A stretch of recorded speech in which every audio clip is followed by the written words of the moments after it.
Episode 5 राक्षसी जंगल की चुनौतियां। रुद्र प्रतिदिन अपनी आत्मा को रिफाइन करने और तलवार का सच्चा स्वामी बनने के लिए स्वर्गीय शरीर की शक्ति का उपयोग करना जारी रखा। उसने प्रतिदिन अपनी कल्टीवेशन की तकनीकों पर काम किया और खुद को अपनी आखिरी सीमा तक पहुंचाया। लेकिन एक और चीज थी जिसने रुद्र के दिल को तेज कर दिया था, और वह थी मास्टर वू की बेटी नंदिनी, जो अपने पिता के साथ उसे पढ़ा रही थी, जिसने शुरू से ही उसकी नजर पकड़ ली थी। जैसे जैसे वे प्रतिदिन एक साथ प्रशिक्षण लेते थे, रुद्र को उसके प्रति सम्मान के अलावा कुछ और भी महसूस होने लगा।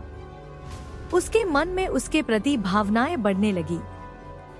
जब वे अभ्यास कर रहे थे तो रुद्र नंदिनी की ओर देखने से खुद को नहीं रोक सका और उसकी सुंदरता और कौशल की प्रशंसा करने लगा। वह उसे बेहतर तरीके से जानने की इच्छा रखता था, लेकिन उसने अपनी भावनाओं को प्रकट करने की हिम्मत नहीं की। वह जानता था कि प्रेम उसके प्रशिक्षण से ध्यान भटका सकता है, और वह किसी भी तरह का ध्यान भटकाना बर्दाश्त नहीं कर सकता था। इसलिए उसने अपने प्रशिक्षण और लक्ष्यों पर ध्यान केंद्रित करते हुए अपनी भावनाओं को अंदर ही दबा दिया। लेकिन नंदिनी उनके लिए प्रेरणा का निरंतर स्रोत बनी रही, जिसके कारण रुद्र को कड़ी मेहनत करने और मजबूत बनने के लिए प्रेरणा मिलती रही। और 9 साल बीत गए, जबकि रुद्र प्रशिक्षण के अलावा कुछ नहीं करता। रुद्र मास्टर सत्यजीत के सामने आत्मविश्वास और ताकत के साथ खड़ा था, जिन्होंने उसकी कमी को गलत कर दिया था। 18 साल की उम्र में वह एक कुशल योद्धा बन गया था, जिसे वर्षों के प्रशिक्षण और अनुशासन से निखारा गया था। रुद्र ने एक पारंपरिक प्राचीन कपड़ा पहना था, जो गहरा लाल और सोने के धागे से कढ़ाई की हुई थी। कपड़ा उसके शरीर पर ढीला ढाला लिपटा हुआ था, जो हवा में थोड़ा सा लहरा रहा था। उसके लंबे काले बाल एक चिकनी चीज से बंधे हुए थे, जिससे उसकी मजबूत जबड़े की रेखा और तीखे गाल दिखाई दे रहे थे। उसकी गहरी भूरी आंखें केंद्रित और अडिग थी, जो एक उग्र दृढ़ संकल्प को दर्शा रही थी, जो उसके अस्तित्व के हर पहलू से चमकती थी। उसने अपनी तलवार को अपनी पीठ पर गर्व से पहना था। यह हथियार उसके आर्ट के प्रति समर्पण का एक भौतिक स्पष्टीकरण था। तलवार भारी होने के बावजूद जब मुरली अपने गुरु के सामने ध्यान से खड़ा था, तो उसे तलवार का वजन महसूस हुआ। मास्टर सत्यजीत ने कठोर भाव से रुद्र की ओर देखा। रुद्र, तुमने अपने प्रशिक्षण में बहुत प्रगति दिखाई है, लेकिन अब तुम्हारे कौशल का परीक्षण करने का समय आ गया है। और अब जब तुम अपनी साधना के पहले चरण को पार कर चुके हैं, तो तुमको अपने दम पर दुनिया में जोखिम का काम करना होगा। तुम आगे राक्षसी जंगल की ओर बढ़ोगे और अकेले उसके खतरे का सामना करोगे।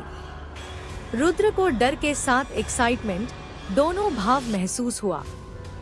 उसने जंगल की कहानियां सुनी थी, जो राक्षसी जानवरों से भरे हुए थे, जो सबसे कुशल योद्धाओं को भी नष्ट कर सकते थे। लेकिन वह स्वयं को अपने गुरु की शिक्षा के योग्य साबित करने के लिए दृढ़ संकल्प था। इसलिए उसने जंगल से होकर कल्टीवेशन की दुनिया में प्रवेश करने और पूरे क्षेत्र में अपना और अपने गुरु का नाम रोशन करने का फैसला किया। मास्टर सत्यजीत राक्षसी जंगल के प्रवेश द्वार पर रुद्र और नंदिनी को अकेला छोड़ वहां से उड़ गए। रुद्र ने नंदिनी की ओर देखा। अभी उसकी सुंदरता दिखाई नहीं दे रही थी, बल्कि एक सूक्ष्म और समझने योग्य अनुग्रह था, जो ईमानदारी से उसे देखने वाले किसी भी व्यक्ति का ध्यान अपनी ओर आकर्षित कर ले। उसके नैनंश तीखे और कोणीय थे। गालों की ऊंची हड्डियां उसे राजसी आभा प्रदान कर रही थी। बादाम के आकार की उसकी आंखें गहरी और काली थी, जिसमें एक शांत तीव्रता थी, जिससे ऐसा महसूस होता था जैसे उन्हें आर पार देखा गया हो। उसकी त्वचा चिकनी और सटीक थी, जिसमें एक स्वस्थ चमक उसकी शारीरिक शक्ति और आंतरिक शक्ति को व्यक्त करती थी। लेकिन जिस तरह से उसने खुद को आगे बढ़ाया, उसकी सीधी मुद्रा और आत्मविश्वास से भरे कदम ने उसे वास्तव में अलग कर दिया। रुद्र नंदिनी के सामने खड़ा था। उसका दिल जोरों से भावनाओं के साथ धड़क रहा था। उसने नंदिनी 7 वर्षों तक प्रशिक्षण लिया था, जो अपने कौशल को निखारते रहा और ताकत से आगे बढ़ते रहा। अब वह राक्षसी जंगल में जाने के लिए और उसकी अनकही खतरों से लड़ने के लिए तैयार था, ताकि वो अपना नाम कल्टीवेशन की दुनिया में बना सके। लेकिन जाने से पहले रुद्र को नंदिनी के सामने अपनी भावनाओं को व्यक्त करने की जरूरत थी। वह सिर्फ उसके गुरु की बेटी नहीं थी, वह उसके सबसे करीबी दोस्त और विश्वासपात्र थी। रुद्र उसे बताए बिना नहीं आगे बढ़ सकता था कि उसे कैसा महसूस हुआ है। नंदिनी, रुद्र ने उसका हाथ पकड़ते हुए धीरे से कहा, मुझे तुम्हें कुछ बताना है। नंदिनी ने उसकी ओर देखा। उसकी आंखें जिज्ञासा और चिंता से चमक रही थी। क्या बात है रुद्र? मैं बाहरी दुनिया के लिए जा रहा हूँ, रुद्र ने कहा। उसकी आवाज थोड़ी कांप रही थी। मुझे यह देखने के लिए खुद को परखने की जरूरत है कि क्या मेरे पास कल्टीवेशन की दुनिया में अपना नाम बनाने के लिए क्या आवश्यक है। लेकिन मैं तुमको यह बताए बिना नहीं छोड़ना चाहता कि मैं कैसा महसूस करता हूँ। नंदिनी की भौहें असमंजस में पड़ गईं। उसने रुद्र से उत्सुकता से पूछा, तुम्हें कैसा लगता है रुद्र? रुद्र ने साहस बटोरते हुए एक गहरी सांस ली और कहा, मैं तुमसे प्यार करता हूँ नंदिनी। उसकी निगाहें उस पर टिकी हो रही थी। जिस क्षण मैं तुमसे मिला, मुझे महसूस हुआ कि तुम अलग हो।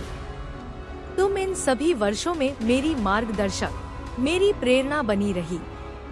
और अब जब मैं अज्ञात में जाने की तैयारी कर रहा हूँ, तो मैं चाहता हूँ कि तुम मेरी प्रतीक्षा करो।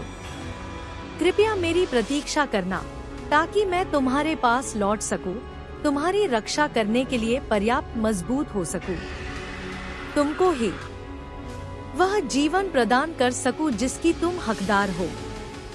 नंदिनी की आंखें आश्चर्य से फैल गड़ और उसके गालों पर लाली दौड़ गड़। कार्ड, मैं डॉट, मुझे नहीं पता कि क्या कहूँ। बस इतना कहो कि तुम मेरा इंतजार करोगी।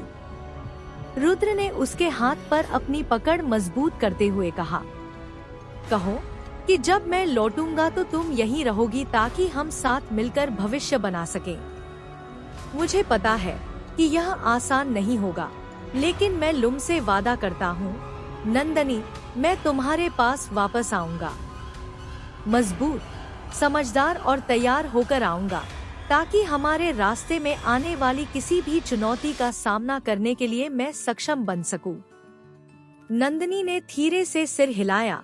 एक आंसू उसके गाल पर फिसल गया। मैं तुम्हारा इंतजार करूंगी रुद्र, उसने कहा। उसकी आवाज फुसफुसाहट से थोड़ी ही ऊपर थी। मुझे तुम पर विश्वास है और मैं तुमसे प्यार भी करता हूँ। तुम जल्दी मेरे पास वापस आना, ज्यादा इंतजार मत कराना।